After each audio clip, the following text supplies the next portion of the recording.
Losing in zero build can be very common, but did you know your decision making is the biggest reason why it's like that? I'm willing to bet that you are making at least 4 of the next 10 zero build mistakes I will mention in this video. Also, I can guarantee you will find these so helpful that you will stop your bad habits after seeing this. Let's get started. The first mistake is the most obvious one, it's Wkeying every fight. I get it, it's way more fun to engage in as many fights as possible like big streamers do, but it's definitely not a great habit to have if you want to win more games. Sure, it's more flashy to have a high kill game, it feels more rewarding, but remember that every time you fight, you're placing yourself at risk of going back to the lobby. The worst thing about pushing every single player you see is that more often than not, you're not even fully shielded and at 100 HP. This often leads to unnecessary engagements and leaving you vulnerable to third-party attacks. Smart decision making and strategic engagements are crucial for survival. The second mistake goes hand in hand with the previous one, it's fighting without being 100-100. Engaging in battles without being fully shielded and healed is a critical error. Starting a fight at a less than optimal health puts you at a disadvantage, making it easier for opponents to eliminate you. It's pretty common to feel the adrenaline rush when seeing an opponent and deciding to attack, but we often forget to look at our HP and shields first. While this mistake is tougher to avoid in the early game, chances are you'll be at 100 on both most of the time in the end game. Pick your fights wisely. The third mistake is carrying more than 3 weapons. Overloading your inventory with more than 3 weapons can hinder your gameplay in zero build. It reduces your chance to use mobility items and limits the space for essential items like healing or shields. Think about the number of times you actually use all 4 weapons in a loadout for a single fight.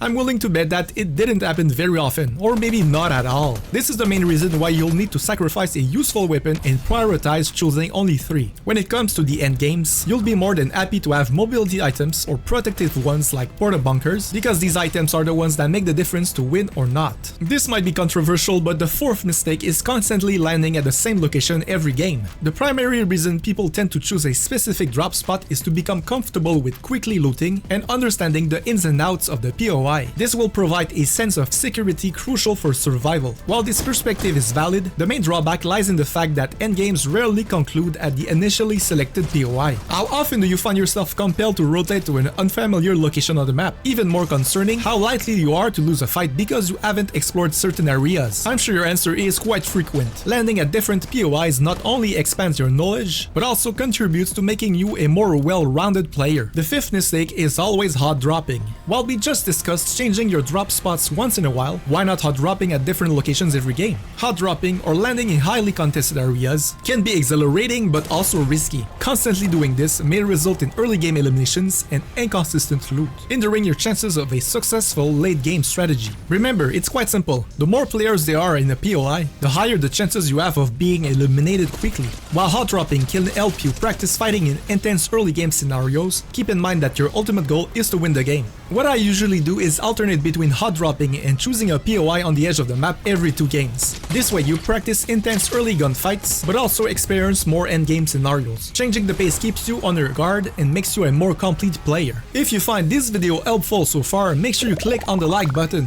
Thank you. The sixth mistake is something I should be more aware of, not using natural cover or staying out in the open too much. Unlike normal battle royale, you can't instantly build protection as soon as you get shot. The longer you stay in the open, the higher the chances you are putting yourself at risk of getting eliminated quickly. In a previous video, we emphasized that moving from cover to cover is beneficial to counter this problem. What I usually do is identify the closest rock, tree or wall and head straight for it. Additionally, during actual fights, it's crucial to spot and utilize these natural pieces of cover, as they can be the difference between losing or staying alive. The seventh mistake is not carrying any heals and mobility items. What I often observe is players having weapons and then 2 slots for heals or 2 slots for mobility. You've just survived a fight with only 30 HP left and your inventory holds 2 mobility items but no heals. What do you do next? What if you need to rotate to the next moving circle in the endgame, but you can only do it on foot? A more balanced approach is to allocate 1 slot for heals and 1 for mobility. Variety is your friend, so avoid fixating on a single category of items. These loadout mistakes may seem minor, but they can prove costly in the end. The eighth mistake is staying around the middle in the latter circles of the endgame. This can be a mistake, especially in zero build where mobility is crucial. By doing so, you're exposing yourselves to shots from all possible angles, in front, on your left and right sides, and the worst one, from your back.